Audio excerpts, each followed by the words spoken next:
Sahabat, kekecewaan adalah salah satu hal yang sebenarnya tidak ingin dialami oleh manusia. Kalau kita jujur, dan tentu saja kalau kita dapat memilih, maka saya percaya tak seorang pun di antara kita yang ingin dikecewakan. Hal ini sebenarnya wajar karena kekecewaan itu tidak saja menyakitkan, tetapi juga ia dapat menimbulkan trauma. Seorang wanita yang sering dikecewakan oleh laki-laki misalnya, bisa saja membuat ia trauma kalau suatu saat ia didekati oleh laki-laki lain yang barangkali sebenarnya sangat baik. Atau seorang anak yang sering dikecewakan oleh orang tuanya, bisa saja mengalami trauma dan lalu kehilangan kepercayaan pada siapapun. Mengapa? Karena orang yang paling dekat dengannya, yaitu orang tuanya saja, dapat mengecewakan. Ya, apalagi orang lain. Atau anggota jemaat yang sering dikecewakan oleh pendetanya dapat saja lalu kehilangan kepercayaan pada tokoh-tokoh agama, bahkan mungkin kecewa pada gereja. Nah, semua kita sekali lagi kalau boleh memilih, tentu tidak ingin mengalami kekecewaan.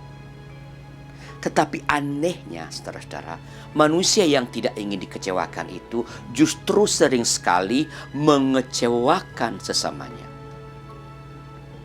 Manusia yang tidak ingin dikecewakan itu justru sering sekali menolak sesamanya sehingga mengakibatkan kekecewaan.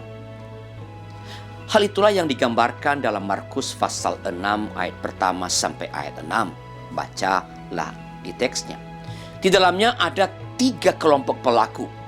Pelaku utama adalah Yesus, wakil dari mereka yang ditolak, simbol dari mereka yang dikecewakan hanya karena sesuatu yang melatar belakangi mereka. Yesus ditolak, Yesus dikecewakan hanya karena ia berasal dari keluarga tukang kayu. Penolakan yang mengecewakan ini tentu saja sangat menyakitkan, dan itulah yang ditanggung oleh Tuhan Yesus. Pelaku kedua adalah para murid Yesus dan sejumlah orang yang disembuhkan ataupun tidak disembuhkan oleh Tuhan Yesus. Kelompok ini adalah kelompok yang perannya tidak terlalu menonjol dalam peristiwa yang sedang terjadi. Pelaku ketiga adalah jemaat di Nazaret. Inilah yang menjadi pusat perhatian kita sekarang ini. Saya tadi mengatakan bahwa pelaku utama dalam kisah ini adalah Tuhan Yesus, yang adalah sosok yang ditolak, sosok yang dikecewakan. Dan kekecewaan Tuhan Yesus itu adalah jemaat di Nazaret. Merekalah yang telah mengecewakan Tuhan, yang dengan penuh kerinduan pulang ke kampung halamannya untuk memberitakan kabar kesukaan.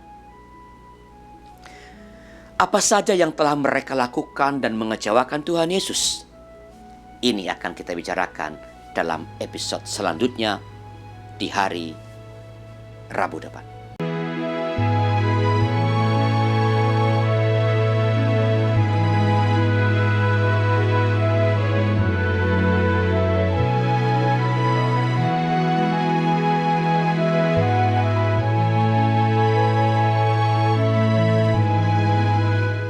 Sahabat, mari dukung pelayanan dan pekabaran Injil melalui YKB dengan membagikan link acara ini kepada sebanyak mungkin orang. Dukungan juga dapat saudara lakukan dengan mentransfer dukungan finansial ke rekening BCA ke nomor 450 305 2990 450 305 2990 atas nama Yayasan Komunikasi Bersama.